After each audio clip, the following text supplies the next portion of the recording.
I think we talked about this a long time ago. I think I was saying, like, why can't government have a budget? And if the government exceeds the budget, it triggers a referendum. Why can't that happen? If they have to print or borrow money, because they're not really borrowing it from the central bank, they're borrowing it from our future. Correct. We all know that. If people understood that, if the electorate understood, by the way, we've got an economic crisis, the government wants to borrow money, you're all going to pay for this. And everyone understood how much they were going to pay and who affects the worst, because it actually affects the poorest the most. Correct. They're the ones who are killed most by inflation. Yep. If people really understood, and then that would trigger a referendum where we could vote on it, wouldn't that be a better form of democracy? I like Warren Buffett's solution to this. Did you see his solution to it? Basically, if there's a budget deficit, every politician who voted for it is out, and the problem would be solved in 5 minutes. So you have a budget. If you're over and you vote for it, you're out. So or fine them. If the budget deficit is 10%, you lose 10% of your salary. Fair enough, but a lot of their incomes aren't. Or a reverse incentive if they stay under it, give them a bonus. Yeah, that creates a lot of grift though, because we're starting from such high mismanagement. So it would create a perverse incentive that you'd get people getting exceedingly rich off the back of saving money for people. I think it'd end up being like African dictator type scenario, but it'd be our local governments that would be benefiting from it. And that makes sense. I think that'd lead to guillotining and riots in the streets, that the people who are living with these people who are creating the grift are. Was it Dominic Frisby said he thinks he's not anti-taxation. I think he said about 15% feels about right. And you look at the most successful countries on earth with that, Hong Kong, Singapore, like what Singapore's done in the last, say, 60 or 70 years, they've taken it from a backwater of Asia to a financial hub that's bigger than Switzerland. So now, tiny little island off Malaysia basically was a free port, and that's how they generated a lot of their income and sort of incentives to get people there. And then they've got a flat tax rate across all, similar to what Hong Kong was previously. And now literally it is a thriving hub up there. And so I look at this and I think, why can't we model what success looks like from a government perspective? But it's very difficult to do that when their incentives are out there and you can effectively vote for getting payment. And one thing that was sort of scary from an Australian perspective, I'm not sure what it was like globally, but in the height of COVID, 75% of our population was a net recipient from the government. Yeah, the math doesn't work. Correct. So that's a very short window of, that's a short timeline if you want to run a successful government or society. But it is all breaking. I mean, yeah, but like I say, Birmingham City Council is effectively bankrupt. And I'm sure there are probably other councils in the UK that are approaching a similar situation. We've now got a school crisis at the moment. I don't know the full details of this, but essentially the concrete that has been used in the construction of not just schools, a number of buildings in the UK is found to be defective. And I don't know if it's like a time thing. Over time, it degrades.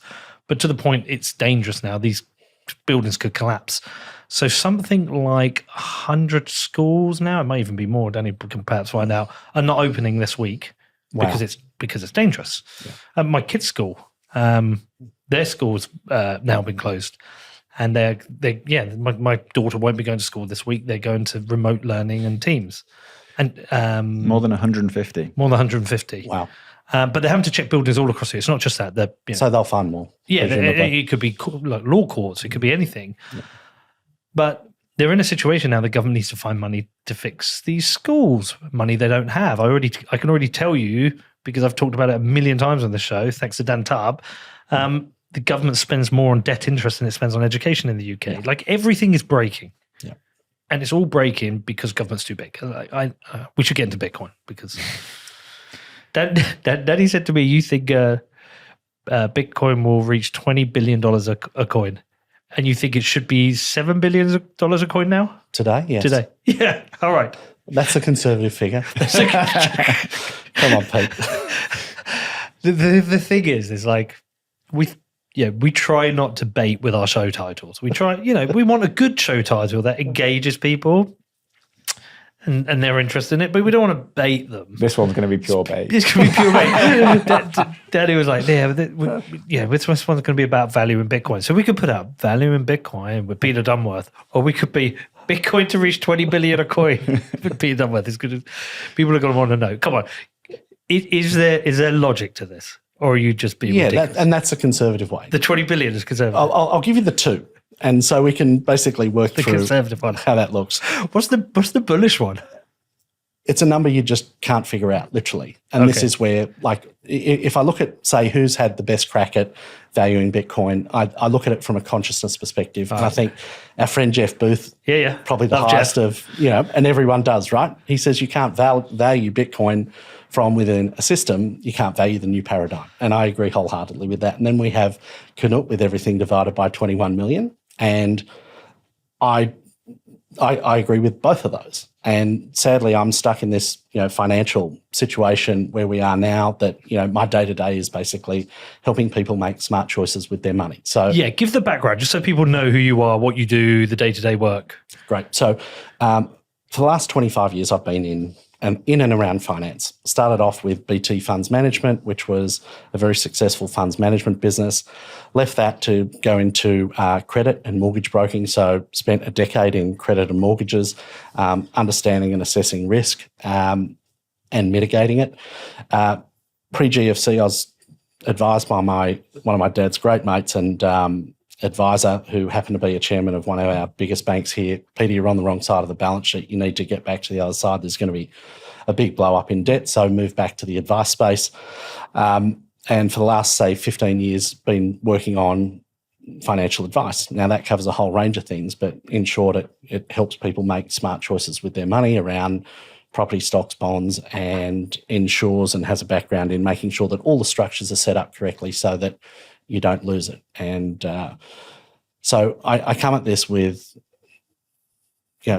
close to 3 decades in and around finance. So it's not, there is rationale. Like, I've spent a lot of time and this is the problem that I think, discussing Bitcoin with traditional finance has a huge sort of problem with. Firstly, there is the first lesson we get when we're children are, if it sounds too good to be true, it probably is. Yeah. So you hear that and you think Bitcoin, it's going to be worth X, Y, or Z. And it's like, little red flag, I've already dismissed it. I don't need to listen to anymore because my dad told me when I was 4 that too good to be true, it probably is. Yeah. Or there's no such thing as a free lunch. So, and traditional measurement in finance terms typically revolves around the risk-free rate, which is typically the 10-year in the US. And so that sets basically the risk-free rate of the world. And then every other financial instrument is effectively a derivative of that or rated or valued based on that. And the problem with Bitcoin is when you come from it from a framework perspective is you don't have the ability to use those tools because there's no risk-free rate with Bitcoin. Nope. You don't get a free lunch with Bitcoin. There's no interest rate. So there's no carry. So how do you apply traditional finance metrics to this thing that most people like to call a pet rock? And it doesn't compute in people's heads. So there are 2 valuation frameworks that I go through. The first is basically about as simple as I can get, that if you believe Bitcoin is the best form of money, we're going to get to a point where people will no longer accept anything else other than Bitcoin for their goods and services.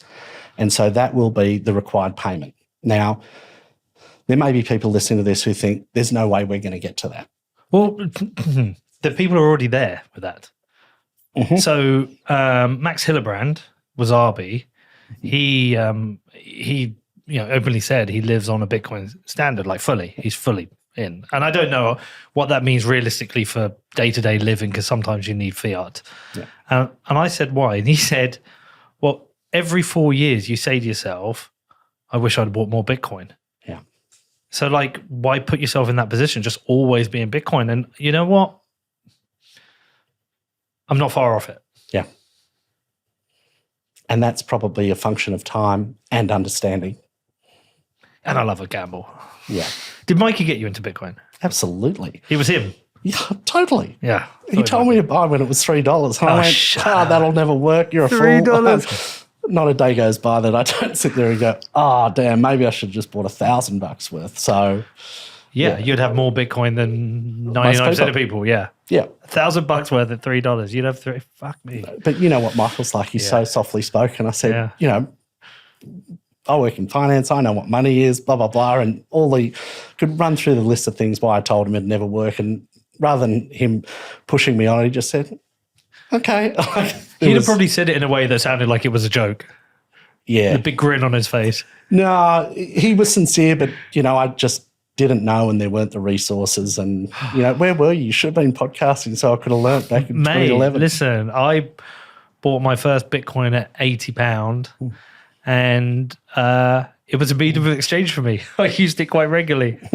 And I wish I'd have bought £10,000 worth at that point, and I didn't. And that's the learning, right? You just wish you'd get there. Do you know what the thing is? I've got a view on this. Bitcoin always seems expensive. Yes. At every single price you buy it, it seems expensive. So when I first bought it at £80, and like I was explaining this digital money, you can use it to buy some things on the internet. I was like, £80? I was like, it seems expensive. Even though I was using it straight away, I didn't think I'd, and then when I got back in and it was like £600, I was like, God, this is expensive because it was 80. And now it's like £20,000. It seems expensive. There's never a time. Have you ever bought Bitcoin, Danny, and thought, that's cheap? I mean, when you get like the 50% drawdown, you think, okay, Bitcoin's on sale. Okay. But no, I get the point. Even then, does it seem cheap? No. Yeah. So when people they're up on Twitter and they're like, yo, Bitcoin's on sale, Bitcoin's cheap. It's like none of you are thinking that. And probably most of you are tweeting that. I bet you haven't fucking bought any today. You're just saying that. Yeah. You're just parroting the shit.